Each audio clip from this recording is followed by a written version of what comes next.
Press record and...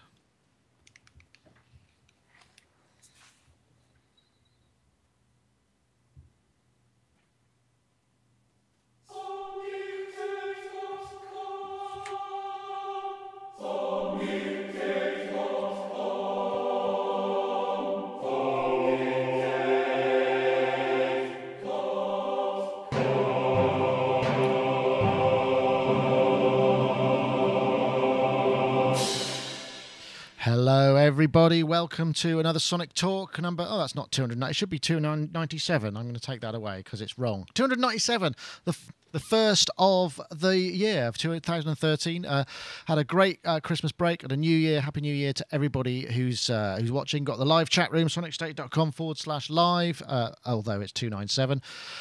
So welcome, everybody. I hope you've all had a restive time. A restive festive, as I like to say. I know I certainly have. And although it's so restive that there's likely to be just a ton of technical problems because I'm not really kind of all that focused yet this year. But Nam is gradually bringing it into focus. This year, I say first show of the year, we've got a great guest we haven't had for a very long time. I'm very pleased to be able to announce Mr. Noneric, or Hans, as we call her. How do you like to be referred to? Do you have to stay in character, or can we call you Hans? Stay in character. Non-Eric. We'll call you Non-Eric. Yeah, okay. Yeah. Great to see you. Too confused. Yeah. So, great to be back. I know you've, but back by popular request. Yes. I told you should have stuck with us. Yeah, I got to clear it up. I got an email from a listener of your Sonic State podcast demanding that I should come back onto the show, and I think it's a good idea, so I did it. Brilliant. Well, I'm really glad to have you. Musotalk.de. Basically, what we do at Sonic State, Non-Eric does in German, but more professionally and better. Oh. So even if you do prefer his output, unless you actually understand German, you're kind of stuck. So you're stuck with us, I'm afraid. But do go and check him out. He's done some great stuff. In fact, we're probably going to talk a bit later on. He's been doing had a look at the Acer. Is it a 23-inch touchscreen? Yes. And we've got a bit of topic read to join into that a bit later. So that's what's known as a tease, which will mean you have to stay listening to find out what on earth we're talking about, or fast forward, I suppose, if you're watching this on YouTube. But if you're watching live, you just have to stay in. Anyway, I won't go on. Hans, thank you very much for joining us, like I say. And also, we have Mr. Gaz Williams, songsurgeon.co.uk, over there in Bristol. Gaz is a nice bit of colour there. And I got my new T-shirt that I got yesterday from my wonderful girlfriend. Oh, nice. Anyone recognise that? It looks like it might be a red hairstyle. Is it a Rihanna T-shirt? I wanted one of these for years. It's a Magma T-shirt. Magma. Are they like a kind of prog rock band? French prog rock band. Well, you've heard of a concept album. Magma are the concept band. And that's a concept T-shirt. It is, and yes. Anyway, I'm sporting a new set of headphones, which is my Christmas present, which are KRK monitoring headphones. Nice. How are they? I'm enjoying them. I've been using them in conjunction with my Focusrite VRM box, which is like a virtual speaker modeling system, and it seems pretty cool. It's pretty cool. Nice match. Yeah, it's quite cool. I've been doing some mixing, some live recordings, and then listening back to the mixes on the speakers, and it seems to be working pretty well. Because these headphones, what's quite good about them is they've got a bit of an NS10 vibe about them. Oh, really? What? Yeah. Really painful to listen to for long periods of time, and no bottom end. Yeah, pretty much. Well, no, they kind of just got that monitoring thing as opposed to headphones. So right to project the right. Oh, cool. Well, I'm glad you got something. I don't think I got anything audio-ish for Christmas, but it's quite nice not to. But anyway, Gaz, thank you for joining us, songsurgeon.co.uk. And we'll come next to, I'm really looking forward to this, Mark Tinley, who is totally 1950. Well, certainly last century. He's very last century, so you'll have to make a noise, and then you'll pop into the... if you cough in a kind of... Hello. I'm afraid I'm all set up for this kind of thing, apart from the hairstyle. I'm afraid the hair has gone extremely wild and into some kind of crazy forward and thinking futuristic kind of... You need a flat cap and a kind of Berber jacket, and then you'd be all set for racing commentary. I'm practicing for something. I'm not quite sure what. But what you might be interested to know is that I've got the tumble dryer on in the background. Can you hear it? I can't hear anything. No, absolutely. This is amazing, the signal to noise on this, because you're so close to the mic, and it must do something clever.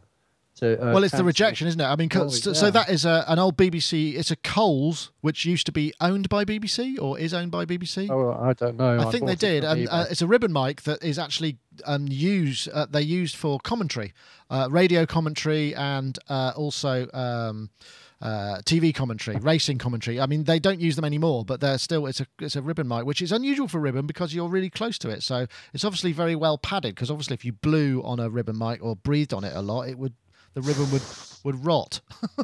Would it? Well, I think so, because it doesn't like the condensation, if I remember correctly. I ought not to be drinking tea while I'm using it then. or just don't exhale at all.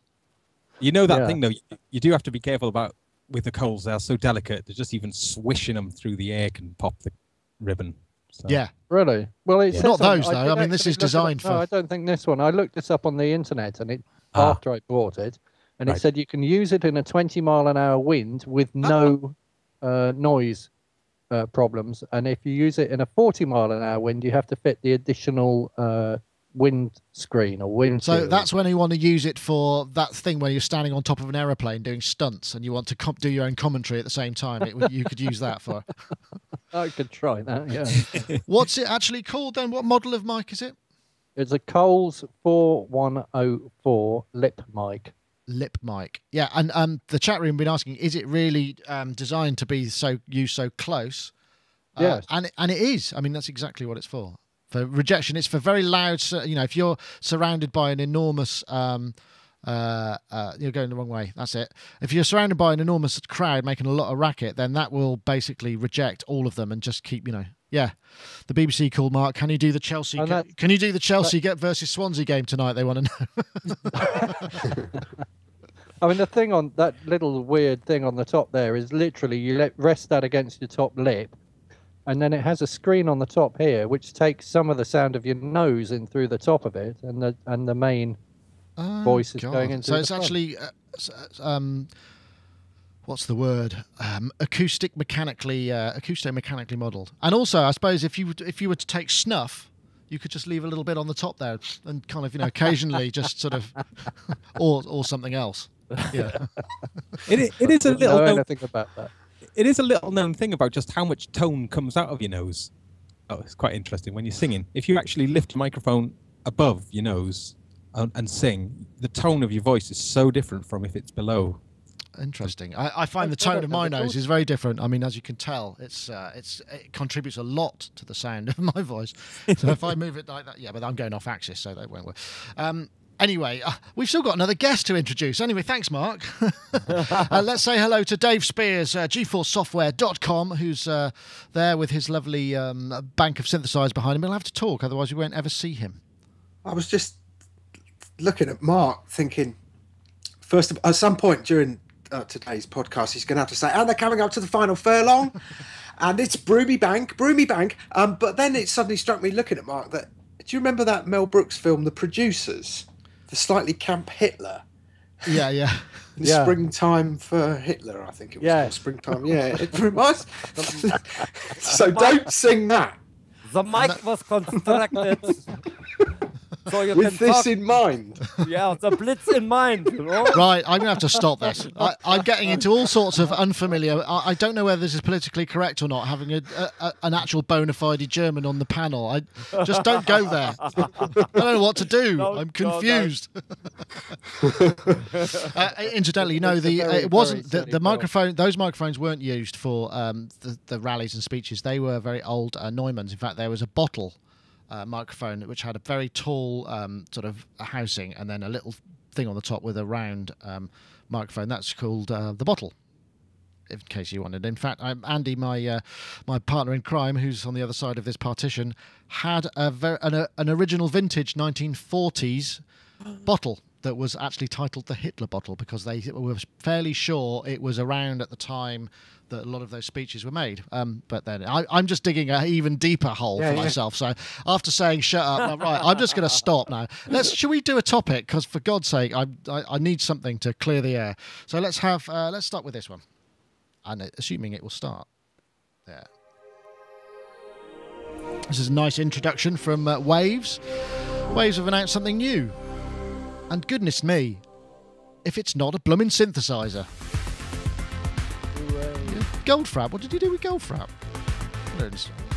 I thought that the best way to show the capabilities of the element would be just to have the worst possible sound quality. See where it takes us.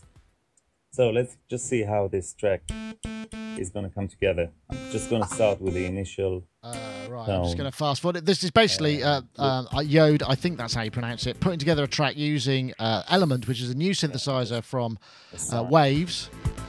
Fairly standard. It uses something called virtual voltage, which is a great buzzword. I don't know whether it's any good, but as far as I know, people are saying actually it sounds quite good. I don't know what anybody else thinks about it. Dave Spears, what do you think about the thought of Waves releasing a synthesizer? I mean, it's pretty major, isn't it? I mean, they don't do instruments. They never ever have they? No. I have. Honestly, they lost me at two things. They lost me at the virtual voltage technology. Another buzzword. I was like, that's gone. And Jordan Rudess, of course, endorsing it. Nothing against Jordan, but as soon as Jordan endorses anything, that's it. I don't go any further, I'm afraid, anymore. That's it. End of story for me. It is a bit unfortunate because Jordan is such a lovely bloke. It's just that overexposure is sort of almost perhaps something that it could be an issue, I suppose, for some. Obviously, in your case. And I must admit, I was a bit confused because this video came up and I'm listening to it, and it just all I can think of is it sounds like real audio about 2 kilohertz on his voice, kind of grunging away, and I just thought I'm not going to be able to tell anything from this video. So there are some other tracks that you could listen to, which are all very kind of synthy poppy and what have you. Yeah, it didn't strike me as anything particularly exciting, I have to say. Yeah, it's sort of maybe it's the first of something, of more, and I guess there's you can't never have too many synthesizers, so perhaps this is just another. Do you know what? That was a T-shirt that somebody gave me for Christmas, and and I'm really disappointed I didn't wear it today. It says, "You can never have too many synthesizers," and the sad thing is that it had loads of synthesizers on there in a stage setup, and I could name every single one. Well, I wouldn't expect anything else, Dave. I mean, They found it terminally sad, I have to say. Oh, that's why you got it. Hans, we'll come to you. We haven't heard from you for years, almost. So why not? Do you know anyone who's tried the demo? Have you tried the demo of this? It's now available. You can download it and try a demo, and I think it's $99 at the moment, reduced half price or whatever. I think, as you know me, I always like to be a little bit cantankerous. Yes, controversial, because I would say, yes, you can have too many synthesizers. Rather get to know the ones that you own or tried or whatever. And I can see no reason why I should have another virtual analog blah blah blue synthesizer from Waves. I don't see the point at all. I would see the point if there would be something sound-wise totally new happening, but let's face it. I mean, we've got the great stuff from Heckman. We've got the Imposca. All that stuff is out there. We've already in a situation that the sound quality is almost on par with anything analog, and I don't see why I should even try it. Sorry. I must admit, I mean, yes, what's the USP is kind of where we're at, because it's essentially a 2 oscillator with sub, few LFOs, a single multimode filter, bit of effects, and a sequencer thingy, which is, is nothing really. It feels like there needs to be something. It hasn't even got a hypersaw that does a gazillion hypersaws. It's got none. So at least I don't know. I'm actually making a supposition. Maybe that's the unique selling point. I don't know, but yeah, it's a tough ask, I think, to come into what is quite a crowded instrument market with nothing other than your brand behind you. There's no other sort of main thing. So. And there's so many things already developed. That's one of the reasons. I talked to a programmer recently about that subject, and he said, well, there's a lot of libraries out there. You can just grab the code for a filter. You can grab the code for anything, LFOs, and just stick something together very quickly. And that's why we have this vast stuff out there. This great Yeah. variety. And maybe a couple of years ago, we were still sort of arguing whether this really sounded like a real synthesizer, and we still do argue that today. But I can't see why Waves would be the company that now would actually sort of make a huge another step in that direction, even if that's all still necessary, which I'm starting to doubt. I mean, Imposter 2 is one of the best reasons, or it's something where you can really sort of see it's with the technology that's already there, we can create convincing sounding synthesizers. And Yeah. It's tricky. point. It's tricky to understand, isn't it? But I mean, like I say, maybe it's a precursor to something else. I know, Gaz, are you? Did this get you excited? I mean, you know, Waves do some fantastic plugins, so there must be, you know, there's some cachet there to a degree. But because it's such a new thing, it's going to have any. Well, not just up from Waves, but any synthesizer has to have something about it that makes you go, yeah, I kind of think I do need that, right? Yeah, good point. But I mean, yeah, what is the USP? I mean, it really is the name Waves, isn't it? I think that's it. Yeah.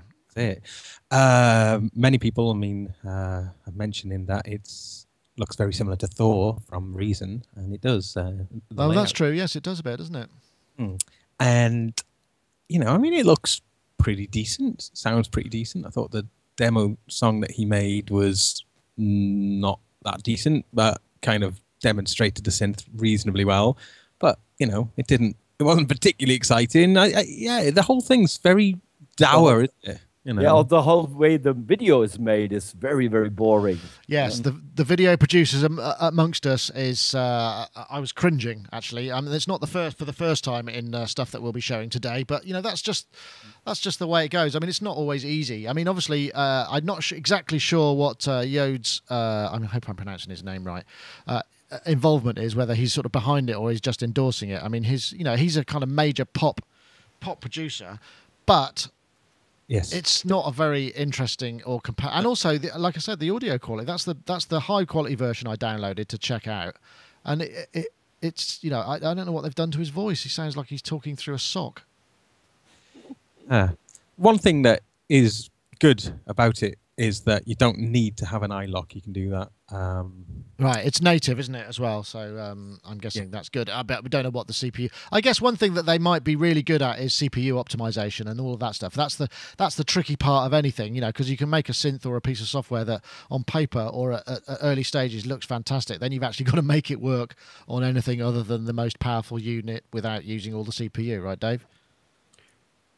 Yeah, but it's weird. In the demos that I heard, it didn't have that unoptimized superior sound. Right. Oh, I see. Yeah. It just didn't. And it's interesting because in another subject today, we're going to talk about, you know, the effects pedals and stuff like that. And for me, there's a lack of mid on a lot of synths that's very evident.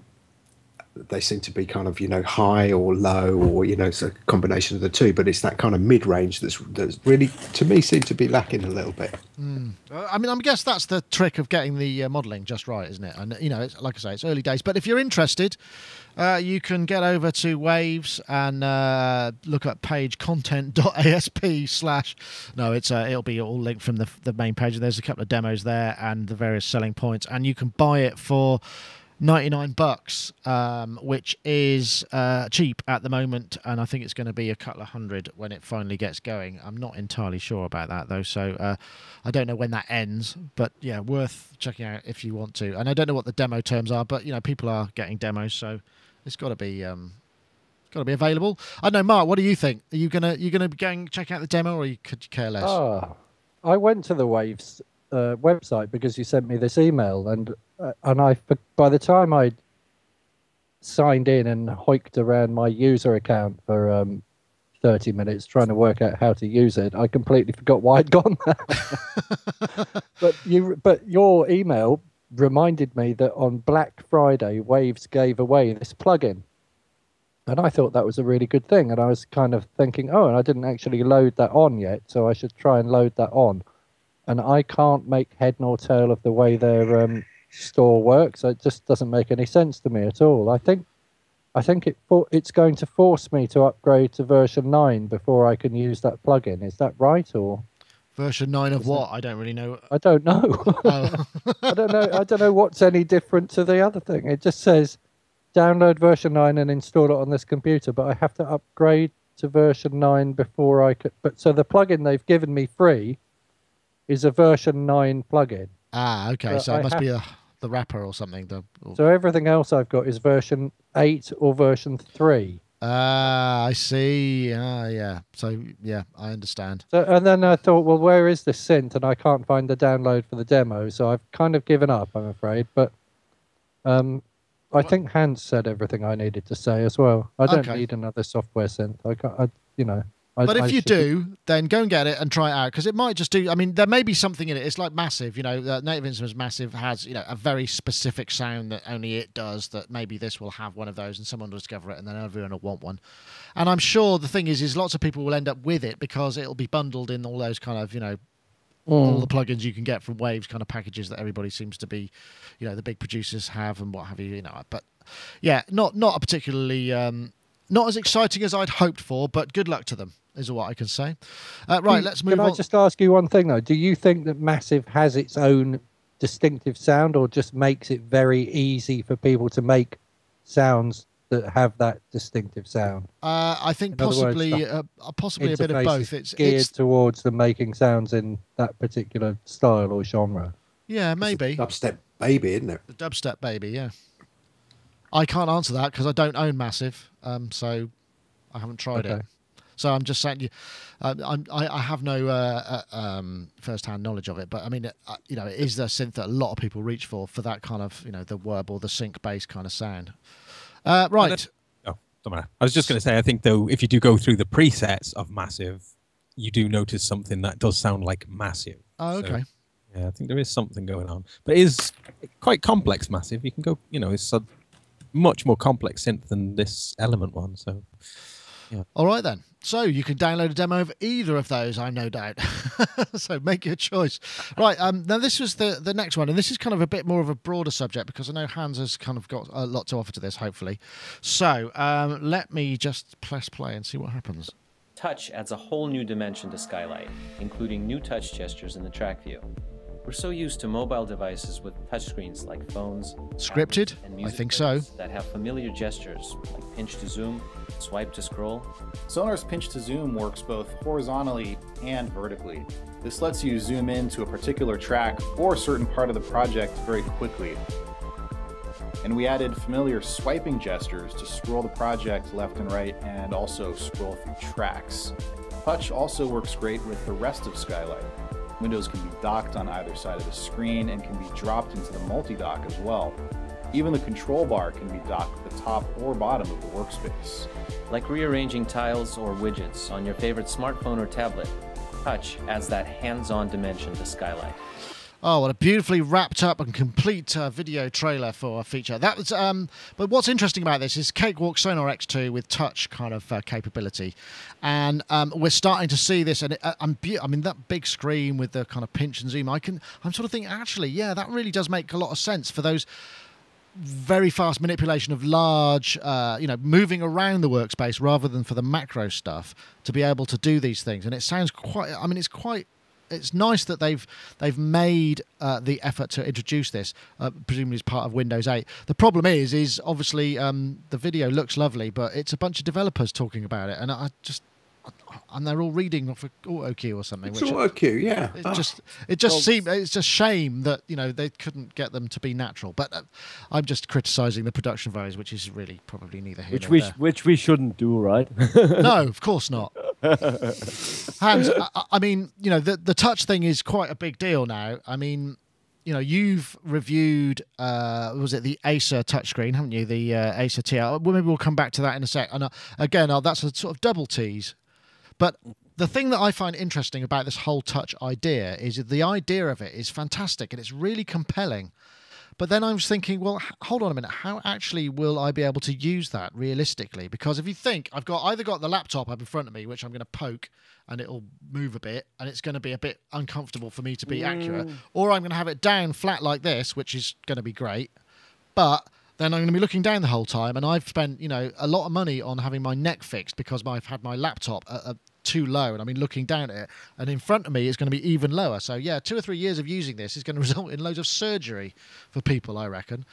Well, but I would say if you look at my review, I have it placed in front of my desk, on top of my desk, and I'm standing, and it has a great benefit.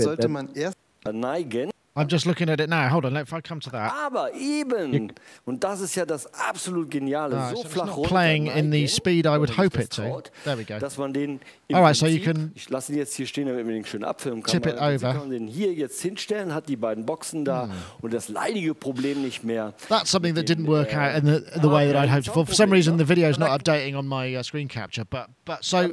I can explain it to you because you can bend it down right in front of me. And what is really nice, if you're standing up, I like standing up while making music, by the way, instead of sitting like a clerk. And then it doesn't obstruct my sound view from the speakers. You know, instead of having if you have the big screen in front of you, and then the speakers, and that's really, I found it extremely pleasant to work with that way. You have it in front, and also being able to get my eyes off the screen because I'm not facing forward, looking at the screen, you know, because it's down. And then I can sort of more concentrate on the music because I'm not staring constantly in the screen. Just when I need to, I just... okay. Did you find that you combined it with a mouse and keyboard for sort of those more macro things, or could you do everything you needed with the interface? Because you were using, what, Cubase and what did you... and Sonar? Studio One. Right. 2.5 and Cubase 7, and we tried the mixer, which in Cubase is already a little bit optimized, but the general problem is they are not like the Sonar one. They're not touch, right? They're not really touch enabled. So what happens is a lot of stuff really works well already, but sometimes you have problems double tapping. You know, Right. and opening little windows and the little spot. So, but you can already feel doing that because I'm a big advocate of the touch interface for music because I think that these 2 or 3 layers that are removed from the human interface, you know, trying to, for example, work a filter on screen. First, you need to find the mouse. Then you need to find the mouse pointer. The mouse pointer has to be directed to the pot on screen. Then you turn it. But here, it's so much directer. You just, you know, grab forward, there is your filter, and you just tweak it. And that just feels so much more natural as a musician to me. That's why I'm really a big fan of the iPad, but I don't care if it's on the iPad. If any of the big developing companies like Steinberg's or Cakewalk or DigiDesign, whoever, comes up with a really good working Windows 8 touch solution, I will join in. That's worth knowing. I mean, that's very interesting. And Gaz, I mean, you're co-host on Sonic Touch, so in fact, we're going to get the Sonar X2 is coming next week, hopefully, along with an HP Envy. So we'll see how this works as a Sonic Touch special. And we were talking briefly about this yesterday on the phone. What are your thoughts? I mean, I think it's brilliant that Cakewalk have been sort of amongst the first to implement this touch interface, and that may give them a bit of an edge. But what do you think generally about the whole idea of it? Well, I mean, I think in a couple of years' time, every single thing will be touch. You know, we'll be kind of like reminiscing when we didn't have that. You know, so I think the take up will be very rapid. I'm fairly sure. I think the whole issue about comfort. I'm actually incredibly inspired by the concept of standing up and working because when I'm in a studio with a mixing desk and say on tape, I'm standing up a lot. And then yet with a computer, very much sitting down. So that's actually very, very interesting. So, try it. It works well. It's hard to stand up normally, isn't it? I mean, how else would you have to have very high surfaces to work on? But yes, I mean, the whole kind of touch thing is very interesting. I think that the iPad has obviously kind of led the way in recent years in that way. And when we've been looking at a lot of the software, sort of a lot of this kind of gestural stuff makes a lot of sense. It's really nice. And to combine that then with the power of a computer and a DAW like Sonar, it's amazing. Yeah. obviously responsiveness, speed. Hans, when you were using it with Cubase, how did you, in terms of like adjusting a fader, what was the latency like? The latency is still not short enough to do any kind of real-time playing on a virtual drum pad or anything. It takes it about 25 to 40 milliseconds to react. So it's nothing like the iPad. Right. You can't play the pads like you would on an iPad. But I was told that's down to the monitor. So if I would, I'm ordering an Acer Aconia or whatever it is. It's a real tablet, and that will most likely have a much faster response, much more close to the iPad, I hope. But right now it takes a while. It's not there. But you can sense, where it's going to go and how great it's going to be once it's going to be like that. Right now, it's not workable yet. And how much is the monitor that you are ordering then? What's the cost of this kind of stuff? The monitor was €500. Okay. And the big i5 Windows 8 tablet, I think it's an 11-inch. It's about 800. And what's the connection? How does it communicate? Is it over DVR? Does it come out USB? Or how does that actually talk to the CPU? The monitor talks to Windows through an extra USB connection. Right. Okay. So it's like a Wacom. It's like a tablet. Right. So it's in the extra connection. So there's a monitor connection plus an extra USB. Strange. Yeah. Because there's an iPad app that we reviewed in, I think, the most recent Sonic Touch called Borderlands, which is like a kind of granular. It's a really interesting thing. But one of the things that I particularly liked about that is the way that you can kind of pinch and zoom on waveforms. It's probably the fastest, slickest. Yeah, it is really impressive. But you can also tilt and spin, which you probably wouldn't need in this particular environment. No, but yeah, it's that response. I love the idea when you are kind of touching waveforms and zooming them, and they are beautifully fast and that's got to be down to the graphics library and the speed of your CPU, I'm guessing, really. Yeah, sure. But there's still an issue with this sort of Windows stuff because there is it's not like the iPad. Let's face it, not yet. It's got 10-point touch, okay, but because there's a reaction time, the way they scan all these 10 points, and it's just still is not on pair with the iPad or anything. But I think it's down to the monitor, not down to Windows 8 or the software. Oh, maybe so. I know, Mark, what do you think? I mean, the thing about this is I'm thinking, yeah, it all sounds great, but I mean, isn't that going to mean our entire workspace is going to have to be completely redesigned? We're going to have a breakfast bar sort of style workspace rather than a sit-down studio desk kind of thing. What do you think? You ready for that, Mark? I'm going to go off on a tangent. Good. That's why you're here. In about 1986 or 1987, I used to stand up in my workspace. I had everything elevated so that I could just kind of stand at a keyboard and had my Atari ST and everything else all around me. And my girlfriend at the time, who was a nurse, got very, very concerned and told me I was going to get varicose veins and blood clots, and insisted that I wear these weird white surgical stocking things on my calves. What sort of relationship did you have exactly? Yeah. So, I mean, I don't know if you're standing up and standing still, apparently that's not so good for you. Well, according to her, actually, it may not be true. It may be that it's actually fine. Well, nothing's good for you, frankly, is it, really? I'm never still when I make music anyway, so that should be no issue. Oh, you'll be all right then. See, I never danced to anything. I just stand there and like maybe nod an eyebrow if it's really good, you know. And people go, "Do you like this?" Or you're not looking like they're not giving anything away there. I'm just like, I'm processing it in here. But in terms of touchscreen, I think the immediate advantage has to be the fact that you can do 10 things at once. If it's 10-point touch, if I can grab 10 different things on my screen and actually do 10 different things, then that sort of makes sense. But 40 milliseconds. I could sort of tell by the video. When I was watching them, like opening the waveforms up and everything. As they opened the waveforms up, I could sort of see that there was a huge delay there. It looked like they'd practiced that a lot. Right, and it was chasing. Yeah.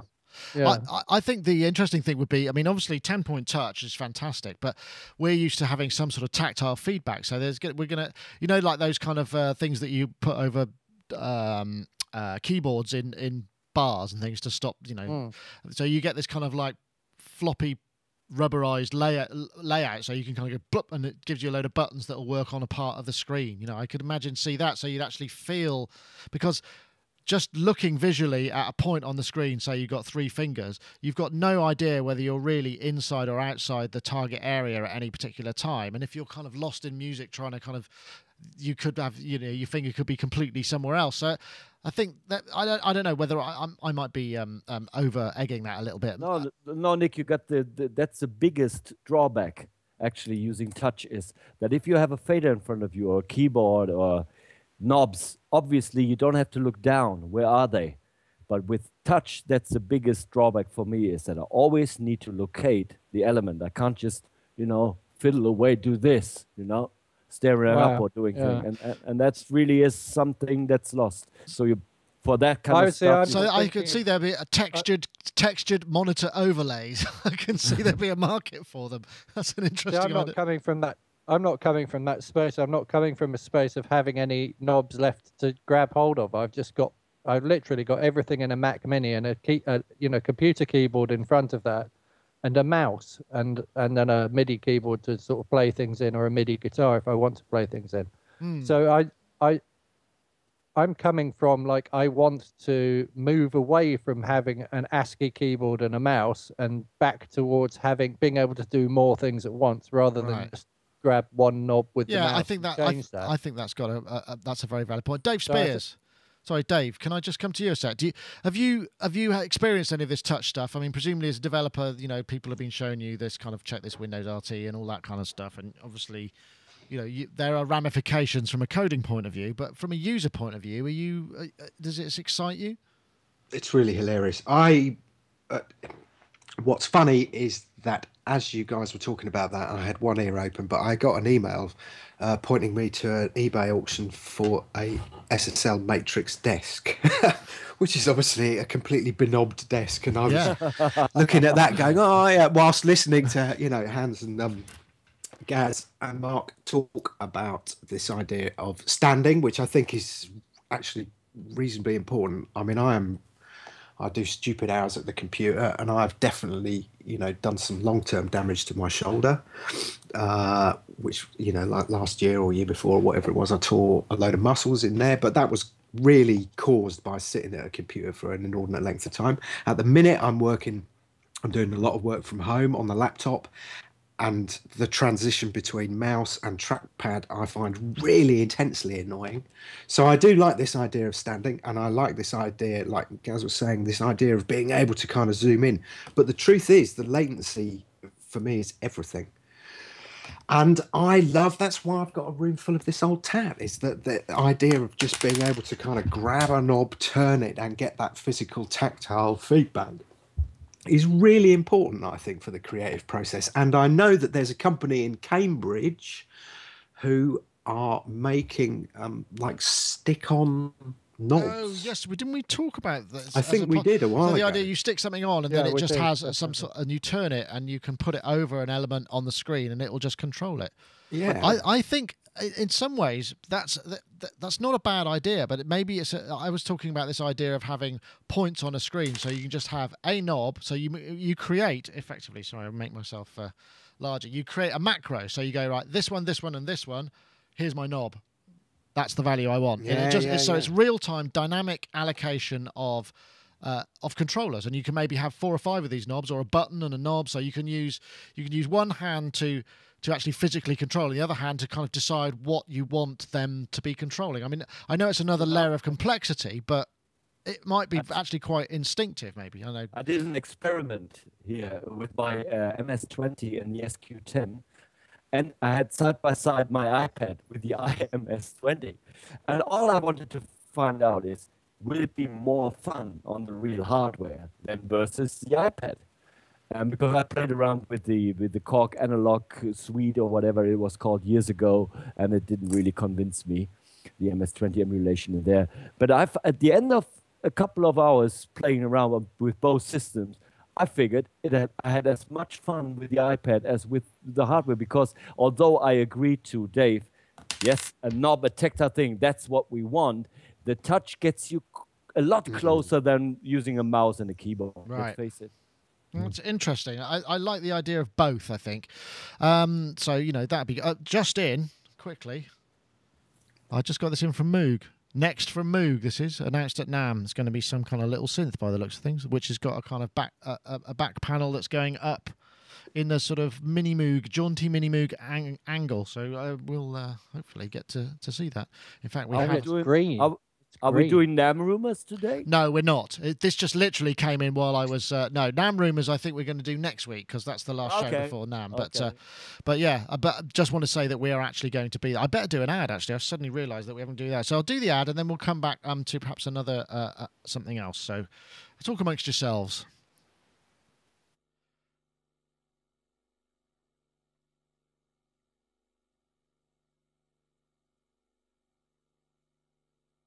Talk about.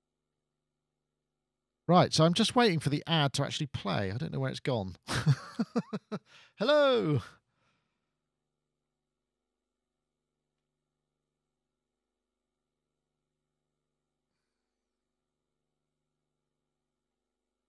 Here we go. This is, we want to say thank you very much to Yamaha for their sponsorship of the show. For those of you who are regular watchers will know that Yamaha have got a whole host of apps available on the iPad store, the iTunes store, over 20 at last count, and you know, a whole bunch of things for controlling for MIDI. They're also sound generation applications. Got Perform and Play, which has now got a synthesizer engine built in, so you can actually use it for generating sound and sequences and what have you. MIDI control, faders and XY pad for mapping to various different MIDI items, and you've also got voice edit and performance edit, which actually allow you to edit specific Yamaha synthesizers to give you a bit more kind of screen real estate to play with. They work with the Motif XF, Mox, S90X, S70S, XS, Motif XS, and Rack XS. Again, multi-edit, similar thing, get the effects and the EQs and various different points. Performance edit, so you can load programs and browse patches more easily and more quickly than it is via just the straight screen. We've also got Setlist Organizer, which was one we looked at one of our early Sonic Touches, which allows you to send out MIDI changes to 5 devices and banks and add notes and photos and all sorts of things. Very useful for sort of putting notes together for a set, perhaps if you're learning it for the first time. Record and share, cloud audio recorder, and many more. In fact, if you want to check out the Yamaha's World of Apps, go to the App Store, Apple's App Store, or uk.yamaha.com. Once again, we thank Yamaha for their continued sponsorship of the show. Right, so next up, let me go back to my notes. Well, actually, before we do, I just wanted to sort of, what was your conclusion about the screen then? So it was about €500, and would you, I mean, you obviously were it was a bit of a hit because you're going to buy another one, not that one necessarily, but one that's a bit faster, right? Well, we bought it because we really were keen to test it out. Yeah. Potentially to keep it, but I returned it because of the latency. It's not there yet, you know, and especially not on that kind of hardware.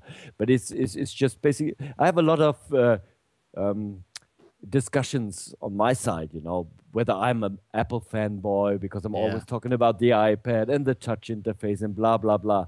But most of the criticism usually comes from people who have no iPad and have no touch device ever touched before. So that's the thing. But my conclusion on this one is we probably have to wait a little longer. Maybe the Windows 8 tablets have a faster response time, but I think still that we're not there yet. Yeah. We're not there yet. No, okay. Nowhere near the quality of the touch on an iPad, for example. Okay, well, that's a good conclusion. I think that's probably extremely fair, but it's going to be moving apace because obviously there's a lot of very big companies putting their kind of R&D dollars into this. So I think we're going to get it It's going to come on stream fairly soon. Right, this next topic, I'll just play a little bit because it's got a little bit of a vid that one of our videos, in fact. This is Rich Beach from our Amped Guitar channel, and we were looking at the Wampler Triple Wreck pedal. Ooh, I have crashed. Oh, have I crashed? That's a bit harsh. You're frozen. I have, haven't I? What's happened here? Just 1 second. Keep going. No, you're not crashed yet. You just moved. What's happened there then? So what happens if I come back to me? You're still moving. I'm still moving. Again. Oh, yeah. We'll try that again. Right, let's see if it'll play. Down on hard and kicking a little bit of a boost as well. So we'll just listen to a bit. This is the Wampler Triple Wreck pedal that Rich Beach reviewed for the Amp channel, as I said, and it's frozen again. Ah, you swine. All right, I'm going to come back to it. You'll have to take my word for it. Let's see if I can get that to... Audio is okay. Yeah, it's just the video for some reason won't play. There we go. I'm just going to go here. That's it. We'll just take my word for it that it sounds fantastic. And it's an overdrive pedal. Obviously, in the world of guitars, there's all sorts of flavors and what have you of drive. And really, it just sort of got me thinking a little bit, what is it, synths sound good driven as well, but what is it that one tends to use for such drive? I mean, there are a lot of different ways you can do it. And I see Hans has reached for something that looks like it might be some sort of electro harmonics type of thing. So, Hans, what do you reach for? You're the sort of dirty techno king from... so what is it you reach for when you want to drive something and kind of get that crunch and distortion? I mean, does it work for synthesizers? It does. I used to just overload the input on my mixing desk. I've got an example of that actually, because I did before we start there. Let me just see if I can find it, because I've got a this is something. This is a mono poly, which is just going. This is a riff that you'll have heard. I use it in loads of demos. Now this is just going in, driven into the Yamaha O2R mic amps, just too hard. And I think it sounds bloody great myself, but yeah. So anyway, back to you. What was that you were brandishing just there? Badstone shifter. Ooh, is that electroharmonics? Yes. I've never ever seen that. No reissue. It's a real thing. I've never heard of it. Wow. Does it smell of that sort of waxy resistors? It's got still the 70s dirt in it. That old pedal smell. I did a show for Musotalk once where I ordered from Thomann a couple of reissue MXR and electroharmonics pedals, and did a side-by-side. I even unscrewed them. Take a look inside, try to recreate the sound. It was great because inside it's obviously a totally different beast. There's not one part in a reissue Big Muff that's the same on the old one. Obviously not. Ah, okay. And sound-wise, they did sound similar, but I just got on via the chat room. Isotope Trash is the shizzle on synths, according to Matt M in the chat room. And indeed, Isotope has got some pretty good. I'm digging trash too at the moment. Got to be honest. Is that what you'd reach for if you want to drive some synth stuff? Now, yeah. It's a heckish. I mean, like all Isotope stuff. Really, it's quite a complex. It's quite a complex thing. So I'm only just dipping my toes into it, but it sounds good. It really does. But digital, yeah, and I'm using a digital pedal here as well. What is that? Is that in focus? If you hold it roughly where your head is, then we'll see it up. So it have to cover your face. Down a bit. What is that? I've never seen that before. Yeah, this is an audio multi-wave based distortion. I mentioned it on the show a couple of weeks ago, but yes, multi-phase distortion. And it's quite cool. It's digital. I'm losing you, Gaz. Your video seems to be. Oh, what? Can you say what it is again? Because I think we just missed that particular nugget of information. It's a Soundblocks Pro by Source Audio multi-wave bass distortion. Right, multi-wave bass distortion, just in case. It sounds like you've got it patched across your voice at the moment, unfortunately, because I think your bandwidth must be throttling.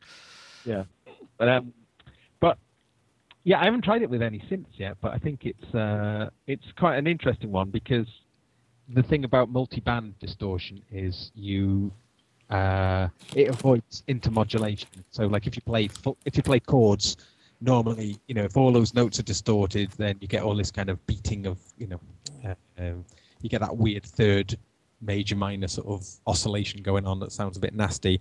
But multi-wave distortion sort of gets around that by, it kind of just distorts. This has got like 10 bands that distort and then recombines it, and then it's quite interesting because you can play quite complex chords into it, really, really filthily distorted. So, that sounds like it could be something quite useful in terms of synth distortion for distorted pads. Now, there's a thought, Dave?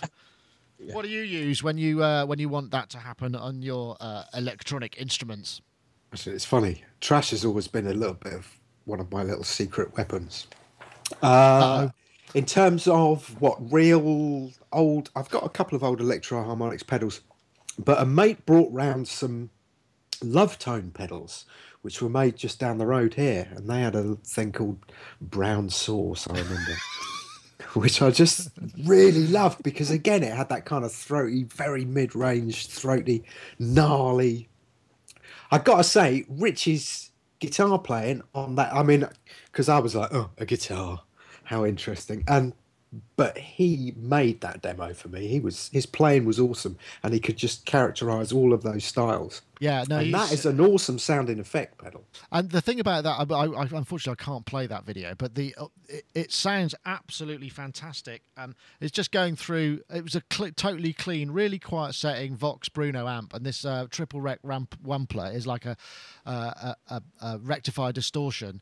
It's like an amp in a box. It's got EQ, and it just sounded bloody great. And it was like, wow, that really, really good, actually. Yeah, definitely. Did get a lot of flack for not using a Les Paul, not using a kind of Marshall JC. But what's the point? I mean, the point is you're trying to see what the pedal sounds like, rather than what you'd already used to get that sound anyway. So anyway, I'm standing up for him there. But no, I'll pass that on. I think he will appreciate that.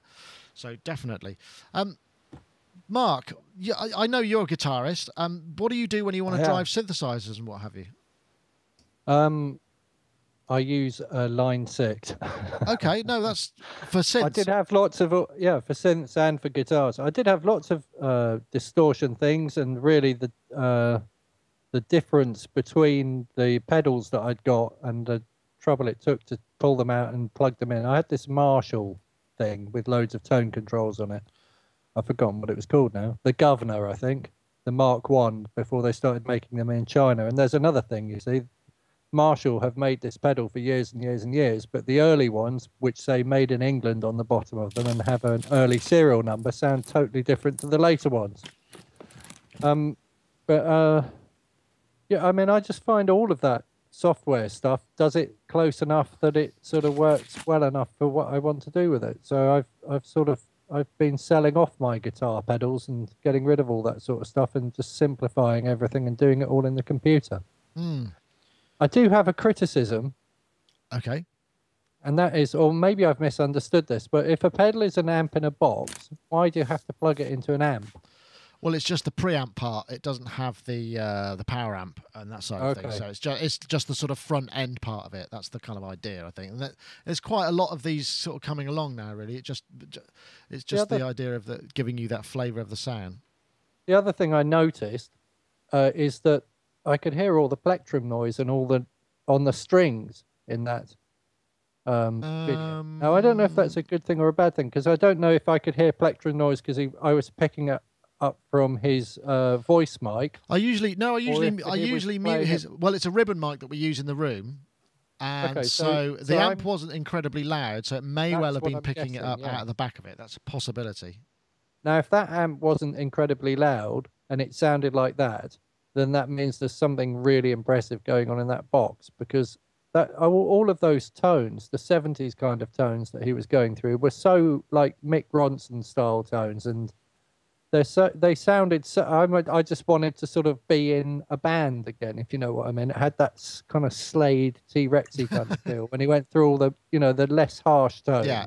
That's where I really enjoyed that, because I think the less harsh tones are actually much harder to emulate than the really hard distorted stuff. Yeah, the crunch is the problem usually. So to get the crunch right is pretty impressive, I think.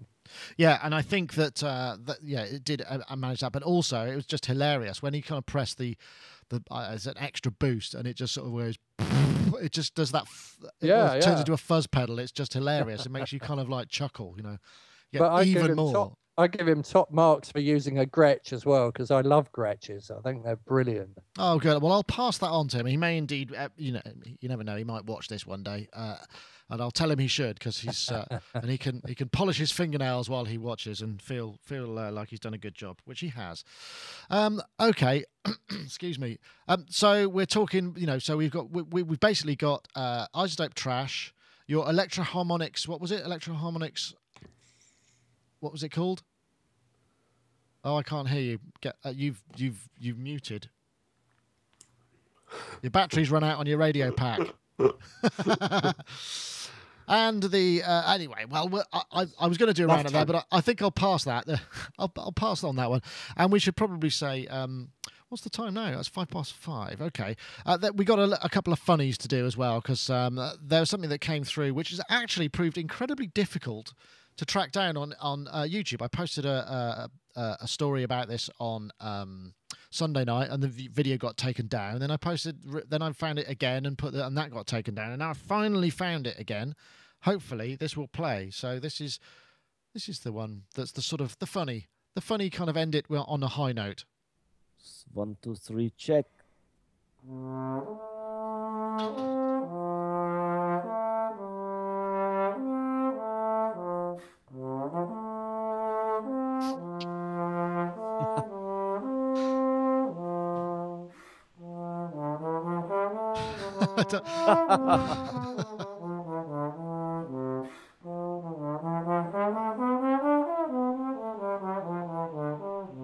Oh, that's just great, isn't it? I'm going to stop there because I'm going to play it all. That is Superstar. It's YouTube Superstar. It's David Finlayson, who is. I've got his website up here actually, because I know that he didn't get a lot of credit for that. So if I go here. No, that's not it. There it is. David Finlayson, who is a trombonist of some note, and he's stuck a GoPro camera on the end of his trombone and played. And there's something about it being in sync with the music that kind of really worked. So I started to look out for a couple of other things that maybe had this property. And there was this one, which I thought was both hilarious and also one of the stupidest things you could possibly do with a camera, which I just really enjoy. But...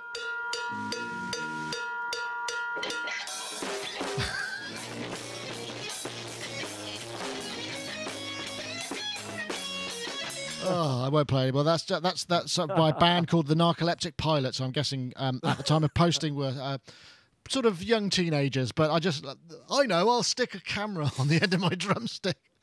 And when I started looking for it, I found all sorts of experiments of people trying to put cameras on their drumsticks and failing miserably and breaking them and what have you. But it made me wonder whether or not there are any other places that musically cameras, because there was that whole thing of having cameras on the end of the headstock facing, so you would have that really strange effect. Anybody got any ideas? I think I can see that anything with brass section in it, I think somebody's going to have to make a pop video with a trombone solo in it, just so they can have that part in the video, because I think that'll go viral, as this has already done. I mean, you're the Hans. You're the video production guy now. Have you put any cameras in amusing places for recent productions, or? No. But I'm getting inspired here. Okay, so I have to say, yes. Rob GS in the chat room says violin bow. That's a good idea. I like the idea of that. A gong. Not sure how that would work. It sort of vibrate heavily, I suppose. But yeah, lots. I know. And what about you, Dave? Because I know that you have a sort of historical. Your video's going a bit funny, but I'm sure we can hang in there just for this last bit. Oh yeah. Any other ideas? You sent me another video of a bloke demonstrating a what was it? A static discharge gun. That was quite funny, which I haven't got. I can't, for some reason, I didn't put it in the.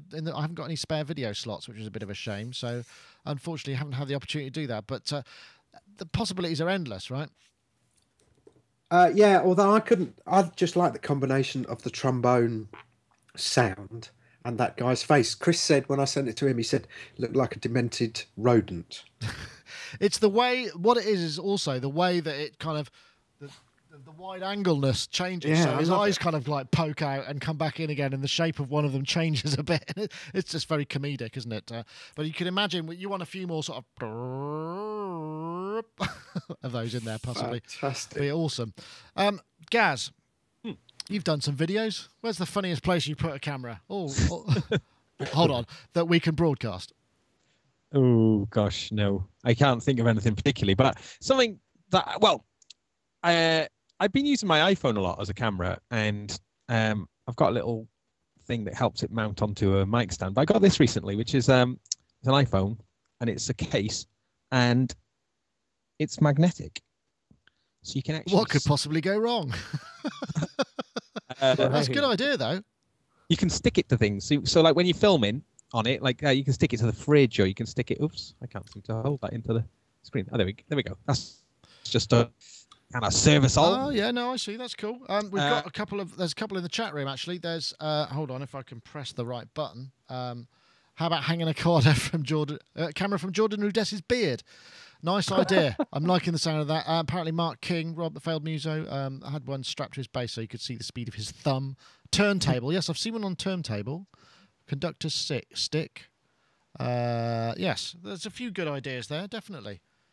And you know, the challenge is also, I mean, you know, when we do our stuff, we've had all these ideas for because you want to create all of these interesting camera angles without actually having to have an operator. So thinking about doing stuff like mounting them on bicycle wheels, so you could have with a pivot, so that you could have it swing right round the subject that you're filming, and have at the same time having I'm trying to figure out how to do that. So at the same time, it's got a little pulley, so it follows the center. It always points in at the center of it. Things like that. I mean, all of those things. There's lots of tricks you can do with mechanics, aren't there, for that sort of thing. Mark, we'll have to get you down here and set you up with a workshop so you can make us a load of really nifty camera mounts. Yeah. One day. I think there must be some cameras small enough that could go on your fingertips, surely, so you could just have. I think I've seen them you're on gloves. playing the guitar. Yeah. On gloves, Oh, well, so no, yeah, well, the pencil cam, lipstick cams can go on the top, couldn't they? He looked like. Can you remember those stickers, the dogs stickers that they had about 10 years ago, maybe 15 years ago? All different pictures of dogs which had been taken through wide-angle lenses. Oh, well, the nose is kind of sticking right. Yeah, the nose is all big and everything. He kind of kept doing that, didn't he? Yes, it was lovely. I thought you looked like a dog with a big nose, playing the trombone. Yeah.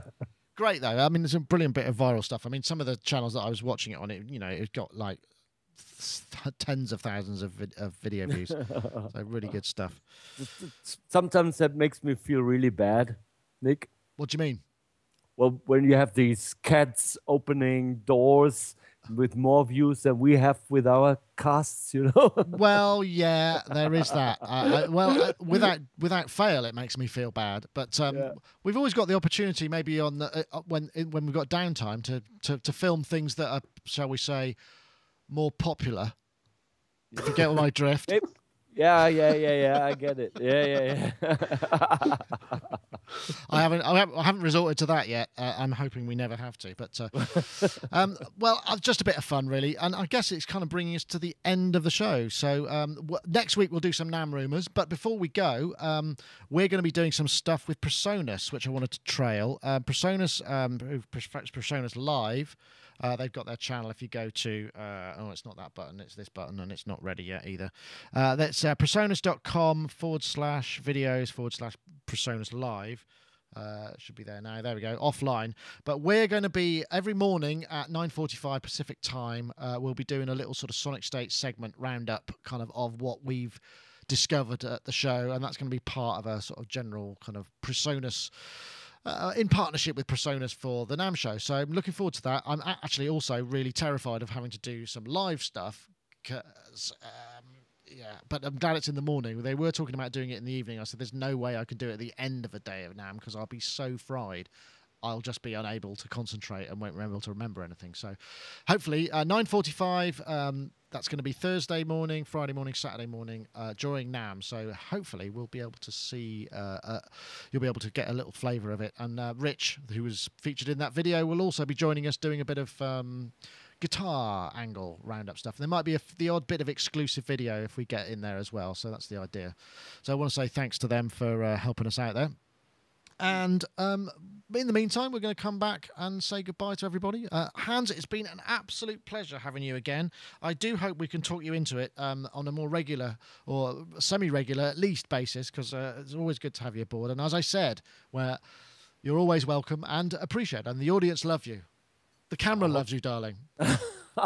Musotalk.de. Go check out if you want to see Hans's Acer touchscreen review and loads of other good stuff as well. Although it is in German. Yeah, only in German, unfortunately. For the time being. I hope it stays that way. Otherwise, you're gonna squeeze us out, mate. Oh, come on. Anyway, Hans, thank you very much for joining us. Been a pleasure. You're welcome. And we'll also say goodbye to Dave Spears, GeForceSoftware.com. Thank you very much for... Oh, that's not. He's gone. He's moved. Dave was there. Now he's gone. Dave Spears, GeForceSoftware.com. You'll have to speak because Gaz has usurped you from your... Gaz, always muscling in on me line. There we go. Dave Spears, GeForce Software, make us a fine interview. Are you going to be at NAMM in person, or are you just a viewing from afar? I will be viewing from afar, maybe. Oh, so you might be there. I haven't decided. Okay. Well, margaritas, of course. Margarita Saturday night. Yeah, anyway. if I don't go there, I will miss the sun, but no, lots to do. So I don't know is the honest answer. Okay, well, Dave Spears, anyway, thank you very much for joining us. Check out their great virtual instruments, Reason, rack extensions, and that sort of thing.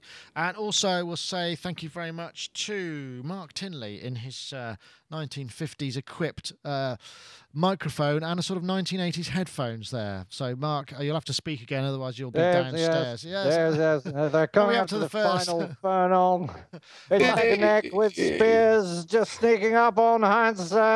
It looks like it's going to collapse at the last fence. Mark, I've enjoyed your new microphone very much. And I'm really enjoying it. Yeah, no, that's great. Do you get kind of... Does it sound better than the other thing I've been using for 3-4 years? Or yes, whatever? I mean, it's not got the same kind of compression on it, but it's better, I think. It's not so conical. You know, that one's got a bit pointy, whereas this one's a lot smoother. So, yes, more middle. More middle. Thank you very much. Very much You're indeed. very welcome. Happy New Year to everyone in the chat room. Yes, indeed. May it be a good one, 2013. And also we'll say thank you very much to Gaz Williams over there, songsurgeon.co.uk. His website's back online, and also he's got his at Gad Goldstar, which I'm going to push up here while he talks so that I can get him into frame. There he is, Gaz Goldstar, Gaz Williams. Thank you very much, Gaz. Been a pleasure having you aboard as well. Thank you. Right. That's it. It's the end of the show. Next week, NAMM rumours and a little bit more stuff. Once again, thanks to Yamaha for their sponsorship of the show. And Presonus, check them out nearer the time, and we'll give you the full URL and what have you for the stuff. Anyway, that's it. Thanks for watching.